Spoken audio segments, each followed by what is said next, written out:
Offre le journal de la CAN sur la RTB.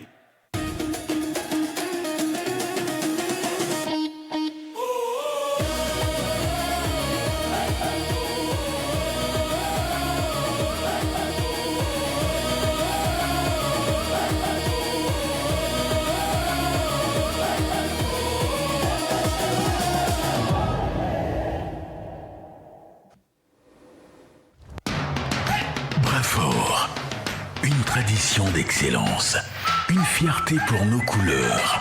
Brafesso, la bière du peuple. Tous ensemble, derrière nos étalons. Brafort et Brafesso, des produits de la SN Brafesso. Un coup du Faso dans chaque gorgée. L'Égypte, maillot jaune à la billetterie des huitièmes de finale de la CAN Maroc 2025. L'Afrique du Sud, l'Angola et le Zimbabwe devront patienter jusqu'à la troisième journée pour être situés sur leur sort. Statu quo également pour la Zambie qui cale devant les seuls accantes des Comores, un nul aux conséquences mitigées. Le Maroc, pays hôte, clôture la journée en grappillant un point face aux aigles du Mali. On fait le point du 5e jour de compétition du côté du Maroc et ce sera avec notre consultant de tous les soirs, Juste Fremdio. Juste Fremdio, bonsoir. Bonsoir Mariam, bonsoir chers amis téléspectateurs amoureux du football de la RTB. On vous demande de vous installer d'abord et on revient juste après ce jingle pour vous dire tout sur ce 5e jour de compétition.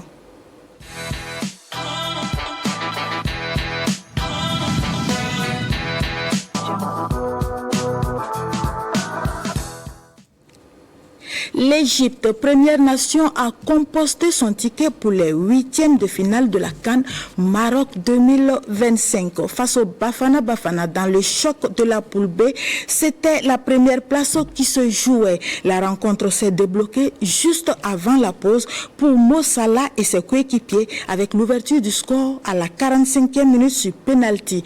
Malgré l'expulsion de Mohamed Hani à la pause, les Pharaons font le dos rond en seconde période devant une Afrique du Sud déchaînée. Et le but de Mo Salah fait autorité après 102 minutes de jeu. On fait le point sur la qualif pour les huitièmes de finale des Pharaons avec Alexandre Zagré et Mamadi Ouena. Ah, c'est un gaucher. Voilà. C'est sûr du côté gauche.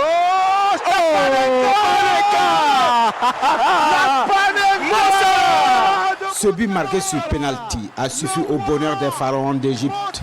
Une victoire étriquée et dans la douleur face au Bafana Bafana qui ouvre les portes des huitièmes de finale aux Égyptiens.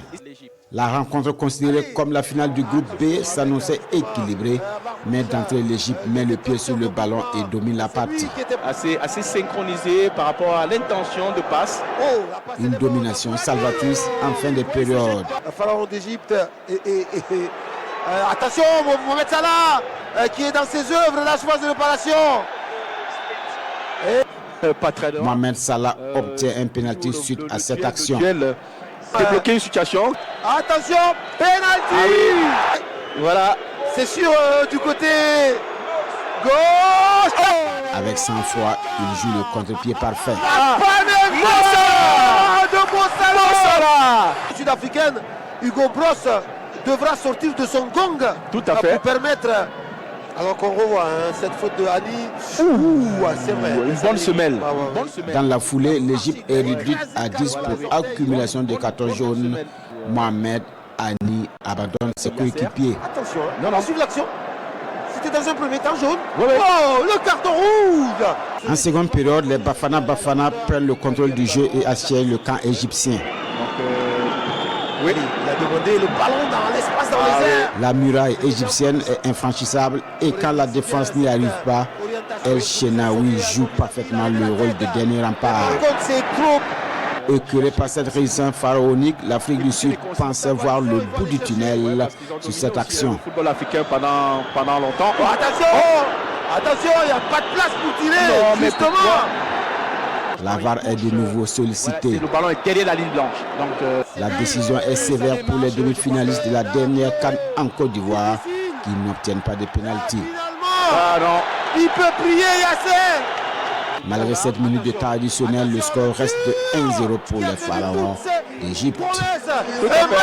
Grâce à sa victoire, l'Égypte s'empare de la première place du groupe B avec 6 points et devient la première nation à valider son ticket pour les huitièmes de finale. Juste Frenzio, on est d'accord que l'Afrique du Sud n'est plus l'épouvantail qu'il était dans les années 90, mais l'Afrique du Sud est en train de revenir. En témoigne cette place de demi-finaliste à la dernière CAN Côte d'Ivoire 2023. Donc on peut dire que c'était le choc de cette poule B là face à l'Égypte. Oui, tout à fait, c'était le choc de cette poule-là, naturellement, et d'autant plus que l'Égypte était l'équipe qui avait mal à partir avec l'Afrique du Sud, parce que ces dernières oppositions, l'Égypte était toujours sortie bredouille, et l'Afrique du Sud avait sorti l'Égypte de sa CAN en 2019, en huitième de finale. Donc vous comprenez pourquoi il était important pour les Égyptiens, qui se sont fait piéger en début de match contre le Zimbabwe. Mohamed Salah et ses coéquipiers avaient à cœur de ne pas commettre la même erreur et de pouvoir prendre de bons bouts ce match-là. L'Afrique du Sud était naturellement aussi dans une disposition où elle savait que la qualification contre l'Égypte allait se jouer ce soir, parce que l'équipe qui allait sortir victorieuse avait 90%, voire 100% d'être déjà qualifiée et même de s'assurer la première place de la poule. Et c'est ce que les Égyptiens ont réussi à faire. Naturellement, c'est vrai que l'Afrique du Sud n'est pas encore qualifiée, mais psychologiquement, l'Égypte revient, d'autant plus qu'on sait que en 2024, l'Égypte avait été éliminée en phase de poule.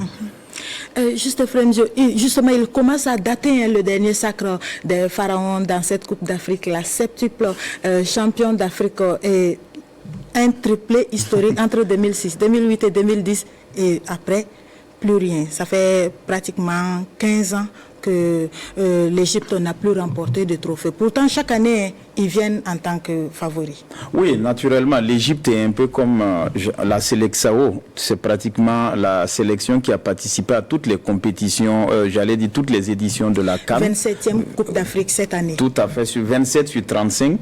Donc, ils sont pratiquement là. Et je pense que pour les 10 dernières ou 15 dernières éditions, l'Égypte n'a pas raté une seule compétition, une seule phase finale.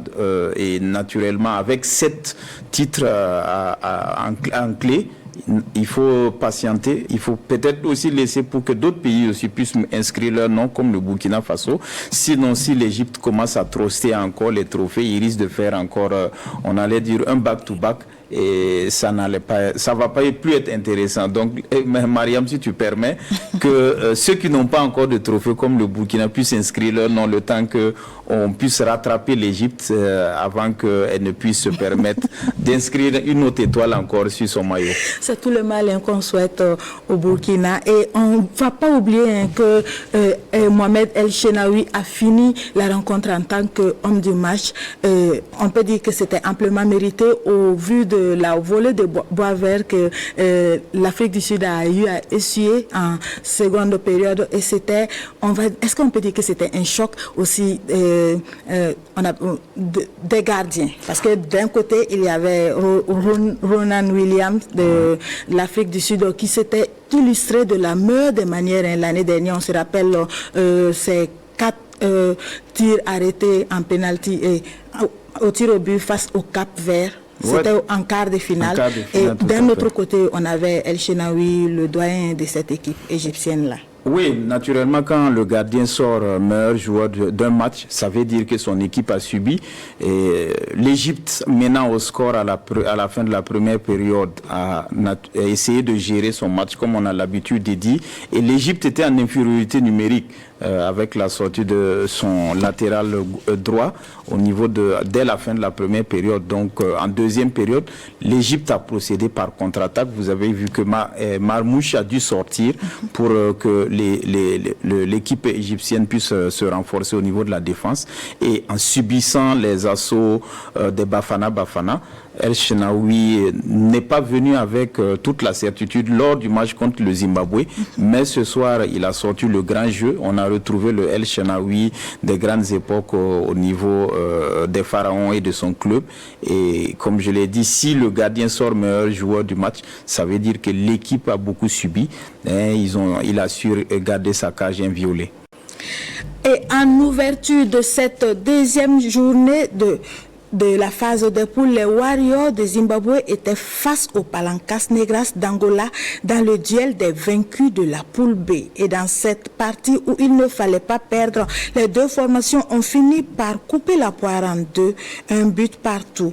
Plus incisif. À l'entame, l'Angola ouvre le score à la 24e minute, but signé Gelson Dalla.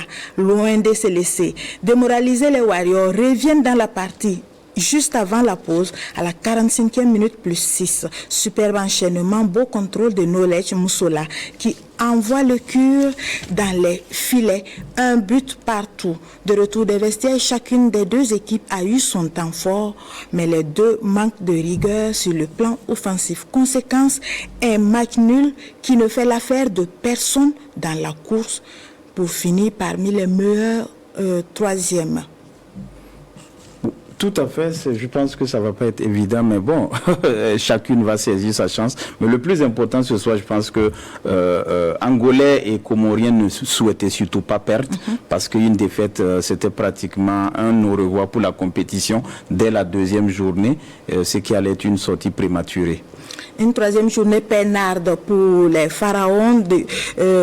Les trois autres vont devoir batailler l'Afrique du Sud qui est deuxième avec 3 points plus 0. Le Zimbabwe qui est troisième, 1 point moins 1. Et l'Angola qui ferme la marche, 1 point moins 1 également dans cette poule B là. Et dans la poule A, poule du Maroc, le Maroc super favori de la poule A était tenu en échec face à une équipe malienne tactiquement disciplinée. Les Lions de l'Atlas ont été contraints au partage des points, un but partout dans une rencontre qui s'est décidée sur 2 pénaltys.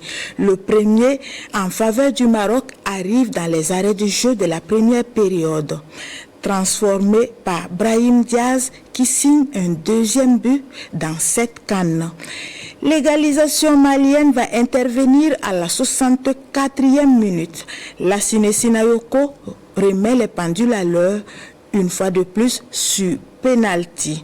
Avec 4 points, le Maroc, leader de la poule, devra encore attendre la 3e journée pour pouvoir confirmer son passage en 8e de finale, juste Fremzio. Oui, tout à fait, parce que je pense que cette opposition, c'était véritablement le révélateur pour le Maroc.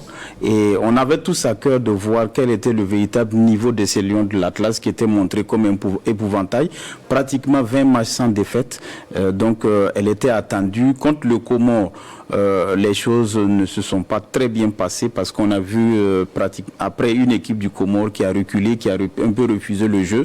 Et poussé par le public, les Marocains ont pu avoir la victoire, mais là contre le Mali qui avait déjà fait une mauvaise entrée contre la Zambie, il était impératif pour les Lions maliens de se racheter devant l'ogre marocain, poussé encore par son public, mais les Marocains, les Maliens ont pu résister. Ils ont même failli gagner le match, n'eût été des faits de jeu un peu à leur défaveur. Moi, je pense que le Mali pourrait gagner ce match ce soir. Le Mali a été une très belle opposition pour l'équipe du Maroc et on a vu ce que le Maroc vaut, d'autant plus que la première place de la poule aussi se jouait parce que déjà en 8e de finale, on peut entrevoir un 8e de finale Égypte-Maroc et ça va être déjà très important pour le pays organisateur de sortir le grand jeu.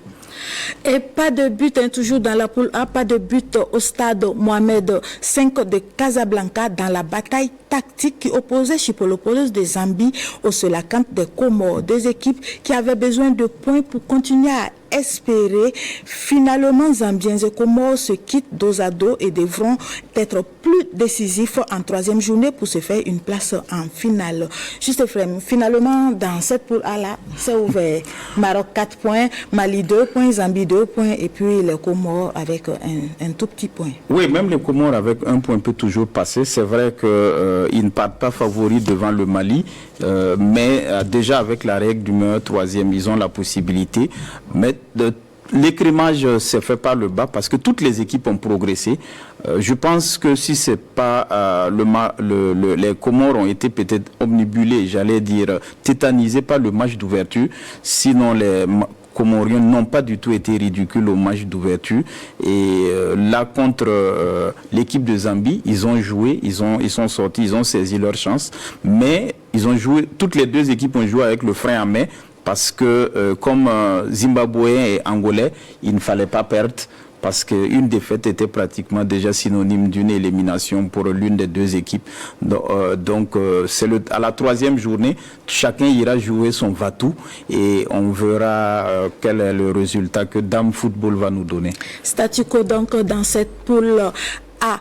Petite pause rafraîchissement avec nos partenaires de Brafasso, puis on fait un coup d'œil dans le bastion du 12e homme burkinabé. Brafort, une tradition d'excellence, une fierté pour nos couleurs. Brafesso, la bière du peuple. Tous ensemble, derrière nos étalons. Brafort et Brafesso, des produits de la SN Brafesso. Un coup du faso dans chaque gorgée.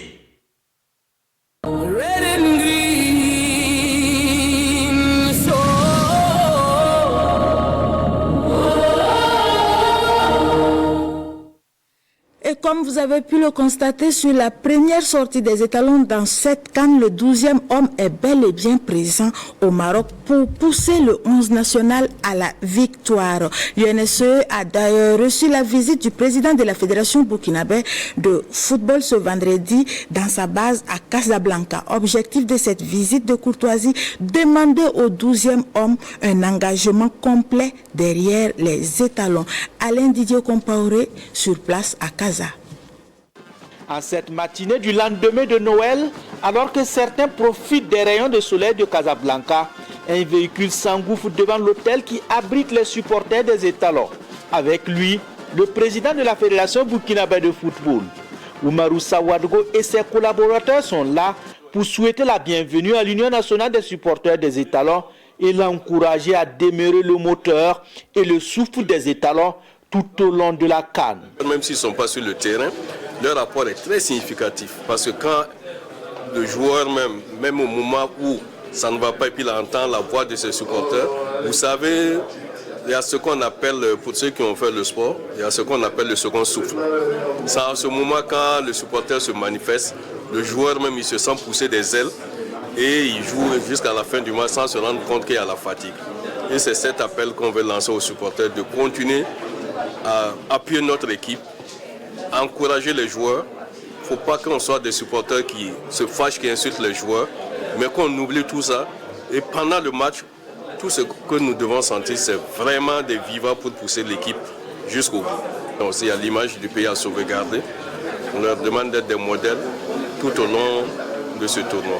Message reçu 5 sur 5 par le président de l'Union, Adama Sessouma, qui du reste rassure ses hôtes de la détermination de sa troupe à accompagner les étalons jusqu'à la victoire finale le 18 janvier prochain. On est là, on est ensemble. On ne peut pas s'abandonner. Tant qu'on est patriote, c'est-à-dire qu'on supporte nos étalons, on est ensemble. Donc on restera ensemble. Voilà, et on ne va pas lâcher. Et il va remarquer pendant les animations, c'est-à-dire comment la troupe d'animation se comporte. Nous, on ne lâche jamais. Voilà, jusqu'au bout. À la dernière minute, on est accroché. Voilà, mais on leur demande aussi de fournir beaucoup d'efforts. Parce que comme ce que le président de la fédération a dit, les équipes qui arrivent ici, il n'y a pas de petites équipes. C'est-à-dire c'est des équipes qui méritent. Voilà, raison pour laquelle on a donné une solution très facile. Tente le gardien adverse et laisse Dieu faire le reste. Voilà, que Dieu nous donne la coupe. Amen. Merci. C'est au son des fanfares, des tam-tams et sur des pas de danse que l'Union nationale des supporters des étalons a dit au revoir au président de la Fédération burkinabé de football et sa délégation. Et les supporters déjà en place du côté du Maroc sont en passe de recevoir du renfort. Une trentaine d'autres supporters a pris son vol cette nuit, nous rapporte Dorcas Kaboré et Léon Belko Songnaba et Jean-Modeste Ouedraogo. Une vingtaine de supporters prennent le vol pour le Maroc cette nuit. Une initiative de Orange Burkina, partenaire de la Fédération burkinabé de football. Ces supporters iront soutenir les étalons dimanche face à l'Algérie. Un gros choc, très attendu. Notre accompagnement auprès des étalons ne date pas d'aujourd'hui. Ça fait plus de 20 ans qu'on est aux côtés des étalons. Et cette dynamique, elle s'inscrit, elle se répète. Et cette année, c'est encore une nouvelle année d'être aux côtés de ces étalons-là, d'être aux côtés de la Fédération burkinabé de football, de prouver en fait qu'aux côtés de ces étalons-là, on a Orange qui est là, Orange toujours là pour pouvoir en fait galvaniser, accompagner non seulement les Burkinabés qui sont au Burkina pour pouvoir vivre cette canne-là, mais aussi les Burkinabés de la diaspora qui s'y trouvent pour qu'on puisse créer cette émulation, ce climat en fait convivial-là, cette chaleur humaine-là, ce soutien, je vais dire national là autour de ces étalons. Les bénéficiaires ne cachent pas leur joie et saluent l'initiative à sa juste valeur. C'est une initiative à saluer de la part d'Orange parce que ce n'est pas permis à tout le monde, surtout pour un pays comme le Burkina Faso qui traverse pas mal de situations et venir prendre beaucoup, sinon je vais dire, sa clientèle, ses influenceurs et partir dans un autre pays qui est le Maroc, qui n'est même pas à côté d'ici. C'est vraiment une initiative à saluer et à encourager. C'est à encourager vraiment. Si d'autres personnes, si d'autres partenaires peuvent le faire, qu'ils le fassent. Sinon, Orange est à féliciter pour ce qu'ils font déjà pour les étalons. Ils ont besoin de tout notre soutien, de tout le soutien du Burkina Faso. Si de loin, mais ceux qui peuvent faire le déplacement pour aller soutenir de près, c'est encore meilleur. Burkina Faso-Algérie, c'est ce dimanche 28 décembre au stade Moulay Hassan à Rabat. Voilà, et 20 autres supporters qui se rendent du côté du Maroc pour renforcer le contingent déjà sur place. Allez, vous connaissez déjà la formule. On sort la loupe pour observer des actions très précises de jeu. Et c'est dans notre rubrique l'action du jour.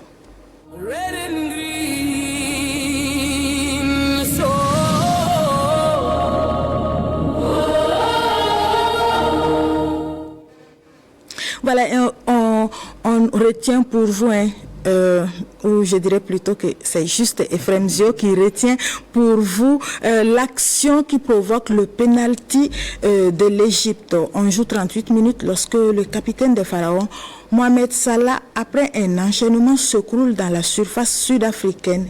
Un coup dans le visage. Le fautif, Quilso Moudao. Après moult discussions, l'arbitre central, le Burundais Pacifique Ndabi, je vais y arriver, Ndabia Wimana, voilà, Ndabia Wimana, est appelé à consulter les images à la VAR et la décision tombe penalty pour l'Égypte. Juste Ephraim Dio, pourquoi vous avez retenu cette image-là déjà? Alors si la réalisation le permet, nous allons revoir cette phase de jeu. Là c'est naturellement Mohamed Salah qui contrôle le ballon, un peu long. Il est en lutte avec le défenseur sud-africain comme tu viens de le signaler. Là le défenseur sort la main gauche et met sur le visage de Mohamed Salah. Il faut dire que pour cette compétition, instruction a été donnée aux arbitres de sanctionner toutes les mains au niveau du visage parce que c'est une partie très sensible du corps. Et étant donné qu'il y a un contact et que c'est dans la surface de réparation, l'arbitre, dans son analyse, lui a considéré que c'est un duel naturel et que c'est un duel qui permet au défenseur. Mais la VAR l'a interpellé parce que c'est une erreur manifeste et la main dans les yeux de Mohamed Salah, dans le visage de Mohamed Salah, a un impact direct. Vous voyez que dès qu'il y a la main sur le visage, Mohamed Salah s'arrête, il ne peut plus faire sa course pour aller disputer le ballon. Et cela a un impact, comme on l'a dit, dans le duel au niveau de cette phase de jeu. Alors la VAR interpelle l'arbitre pour lui dire, monsieur l'arbitre, à notre avis, cette phase de jeu, la main dans le visage de Mohamed Salah, de l'adversaire, du joueur égyptien, est une infraction parce qu'il y a un contact. L'infraction étant sanctionnée dans la surface de réparation sud-africaine, cela entraîne naturellement le penalty qui sera sanctionné. Dans le jeu, lorsqu'on regarde le match, on a l'impression que c'est assez sévère, mais la loi est dure, comme on aime le dire, mais il faut que la loi soit appliquée. Et dans cette disposition, la loi a été appliquée. Et pour ceux qui décrivent la VAR, ils verront que la VAR a sauvé encore la situation. Et il y a eu beaucoup de buts qui sont marqués en ce moment au niveau de cette compétition grâce à la VAR. Parce que vous voyez que l'arbitre même n'est pas dans la phase de jeu. Il n'est pas dans une position où il peut voir le duel. Voilà. Donc, c'est pour ça que nous avons retenu cela, parce que ça a déjà commencé à faire polémique. Et la RTB permet aux téléspectateurs et aux amoureux du football de comprendre un peu plus. Et il y a une autre action qui a retenu votre attention. Cette fois, c'est un penalty qui n'a pas été sifflé. Un autre coup de chaud arbitral, une frappe sud-africaine aux abords de la surface égyptienne. Le ballon est dévié de la main par Yasser Ibrahim qui s'était jeté au sol pour lancer un tacle. Une fois encore, Mariam, on va interpeller la régie. Alors, c'est une phase de jeu où l'Afrique du Sud est en attaque et il y a une frappe qui est produite. Ce qu'il faut retenir déjà, c'est que tout contact de la main avec le ballon n'est pas une infraction. Il faut que cette infraction soit la conséquence du geste du joueur qui est en train du corps du joueur qui est en train de se produire. Et là, vous voyez que le joueur égyptien tente de jouer le ballon, mais utilise sa main comme un support, parce que le geste qu'il est en train de faire, ça l'oblige d'avoir un support pour pouvoir prendre appui. Là, vous voyez, la main est déjà posée sur la pelouse et la main est déjà au sol. Et c'est le ballon qui vient en contact avec la main. Lorsque vous voyez ce ralenti, il est illustrant. Le ballon vient à la main et la main ne fait aucun mouvement, ne fait aucun geste parce qu'il sert de support. Et là, comme on le dit dans le jargon, la main est dans une position justifiable parce que le geste technique que le joueur est en train de faire l'oblige à pouvoir le faire. Là, vous voyez, il est obligé de prendre un appui pour pouvoir jouer ce ballon-là, pour pouvoir poser son tacle. Donc, dans le match, l'arbitre, naturellement, siffle faute de main parce que après la reprise, l'arbitre avait sifflé faute de main, mais l'arbitre n'a pas repris avec le coup franc. Je termine pour toujours éclairer les téléspectateurs pour dire que lorsque la VAR l'interpelle pour lui dire « Monsieur l'arbitre, c'est vrai que le ballon touche la main, mais la main sert de coussin et sert de support pour le joueur. » Dans ce cas, dès l'instant où il n'y a plus faute de main, ça veut dire que l'arbitre devait laisser le jeu normalement poursuivre. Et ayant arrêté le jeu, il doit reprendre par une balle à terre. Et dans le match, c'est ce que l'arbitre naturellement a fait. Parce que nous avons eu beaucoup de téléspectateurs qui se sont posé la question, pourquoi n'a-t-il pas donné le coup franc alors qu'il avait sifflé naturellement coup franc? Parce que c'est l'explication que l'on veut donner aux téléspectateurs pour éclairer encore un peu plus leur lanterne. Vous voyez là, carrément la main lui sert exactement de support et lui permet de faire son geste technique qui est de poser un tacle et de s'opposer au passage du ballon. Donc à aucun moment la main ne part vers la balle. À aucun moment la main ne fait une intention de pouvoir le permettre d'avoir un avantage et au contraire la main justifie le geste. Là ce qui est important pour l'arbitre, c'est que la main a sa raison d'être à ce niveau-là, parce que ça lui sert de support pour faire ce tacle. Si cette main-là n'a pas sa place lorsqu'il fait son geste, cette main allait être sanctionnée. Et c'est ce que nous allons voir lors du match prochain. Oui, le match Maroc-Mali, il y a également une main, mais cette fois, le penalty, il est sifflé. Ibrahim Diaz qui dribble Nathan Gassama. Et en se relevant, le défenseur malien manie la balle. Après consultation de la VAR, l'arbitre camerounais Abdou Abdel Mefire siffle le penalty pour les Lions de l'Atlas. Donc on a Brian Diaz qui est en train de faire son dribble, le joueur Gassama qui joue le ballon de la main. Ici, vous voyez que lorsque le joueur marocain fait son dribble, Gassama s'est déjà relevé et n'a plus sa main au sol. Et donc, il n'a plus besoin de sa main pour se relever. Mais vous voyez que la main est tendue et va vers le ballon. Au moment où le dribble est fait par le joueur marocain, ce contact de la main change la trajectoire du ballon. Vous voyez, là, il n'a plus besoin de cette main-là pour pouvoir se lever parce qu'il est déjà, il s'est déjà relevé. Et c'est à ce niveau-là, le geste technique et le mouvement que le joueur fait, cette main ne justifie pas le contact avec le ballon, contrairement aux joueurs égyptiens où le contact se justifie. Vous voyez, là, le joueur, vous voyez, la main du joueur marocain et du joueur malien va déjà vers l'avant et touche le ballon. Et comme je l'ai dit, c'est en ce moment que on regarde quelle est la conséquence. L'arbitre laisse jouer parce qu'il donne un avantage, mais dès que l'avantage n'ayant pas été bénéfique pour lui, la VAR l'interpelle pour lui dire: monsieur l'arbitre, il y a eu contact du ballon avec la main avec le joueur malien dans la surface et on vous invite à revoir. Et lorsque l'arbitre a revu les images, la sanction est tout à fait naturelle. C'est le penalty qui est concédé par l'équipe du Mali lors de ce match-là. Ce qu'il faut reconnaître encore, c'est que, comme je l'ai dit, la loi est certes dure, mais la loi reste la loi et que les arbitres ne font qu'appliquer les lois de jeu à ce niveau-là. Voilà, je pense que on a fait le tour de ce 5e jour de compétition avec l'ouverture de la 2e journée des phases de poule. Demain samedi, ou que dois-je dire, aujourd'hui samedi, les joutes se poursuivent avec les poules D et C. Dans la poule D, dès 12h30, on a Bénin-Botswana au stade olympique.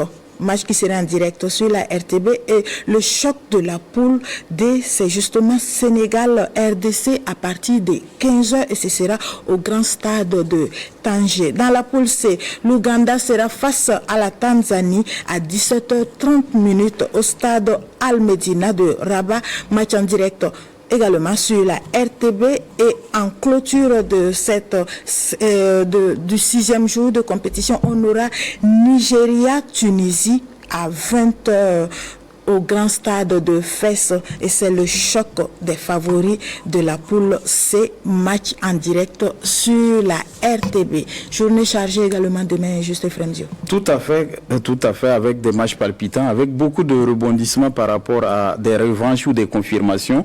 Lorsqu'on prend l'opposition RDC-Sénégal, c'est un match qui a un parfum de revanche parce que le Sénégal venait de battre la RDC pour aller se qualifier, 3-2 à Kinshasa pour se qualifier pour la Coupe du Monde. Donc les Congolais viennent dans un esprit de revanche pour essayer d'affirmer plus ou moins leur forme, parce que c'est une équipe du Congo qui est en train de monter en puissance, qui est barragiste de la Coupe du Monde. Quand vous prenez une opposition Tunisie-Nigeria, on se rappelle qu'à l'édition au niveau de Cameroun, c'était la Tunisie qui avait sorti le Nigeria et le Nigeria qui sortait invaincu après 3 matchs en poule.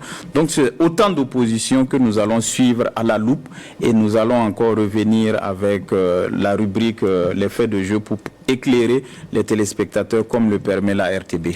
Merci déjà à vous, Juste Fremdio, d'avoir éclairé nos lanternes sur les faits de jeu de ce jour. On se retrouve donc demain après les différentes rencontres pour faire un tour d'horizon de toujours cette 2e journée des phases de poule dans les poules C et D.